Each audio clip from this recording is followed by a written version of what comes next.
Hi, this is Margot Morton, and this is my final assignment for AEP 858, data analysis.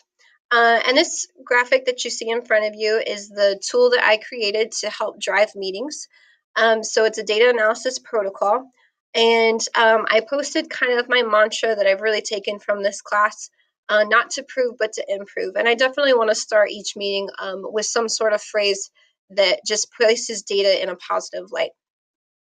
As far as utilizing this tool in my meeting, I always want to start each meeting with a meeting purpose, just like a teacher would start each lesson with an objective and then come back to that objective at the end of their time together. I think that's very meaningful for students, and I think it's very meaningful for adults as well. It also makes sure that the meeting does have a purpose and that we stay on task for that purpose. There's nothing more frustrating than attending a meeting that don't really know why you're sitting there. So I just want to make sure that staff feel their time is valued, and I think that'll also lead to positive feedback about our time together. The next piece I would go into just very briefly is meeting norms. Notice I didn't actually post what my meeting norms are.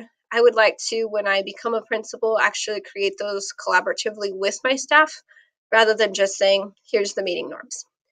Once we've established our meeting norms, then we can really dive into what we're there for, which is the data analysis piece. So I would go through the steps that were really outlined in our text, which is the who are we, what are our expectations versus reality, making a plan, implementing the plan, monitoring the plan, and then of course continuous reflection.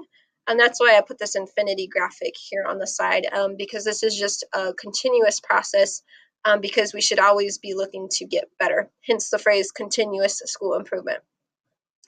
The other piece that I created that I would likely utilize in a meeting where we're analyzing data is this data analysis graphic organizer. And I really took this right from the book. And so I put my references down here of where I got it from. But again, not to prove, but to improve. And I think this would just really help drive our discussion and keep our discussion on task and make sure that we're getting the biggest bang for our buck with our time. I could see teachers potentially rolling their eyes at this, saying, why do we have to fill out another form? So I might combat that with making it a live document, because I know personally I'd much rather type than handwrite. Also, by making it a live document, I know other people are going to be seeing my words, and that makes me really want to step up to the plate because I want to be viewed positively with my colleagues. Another thing I might do, I've used a program called Padlet, and it's kind of like a virtual sticky board, and I could kind of see that being a fun way to have teachers post their answers to the different questions, and then maybe just have one team leader be in charge of filling it out in this formalized structure. So I also included down here just a quote that I pulled from the book, as well as the mission.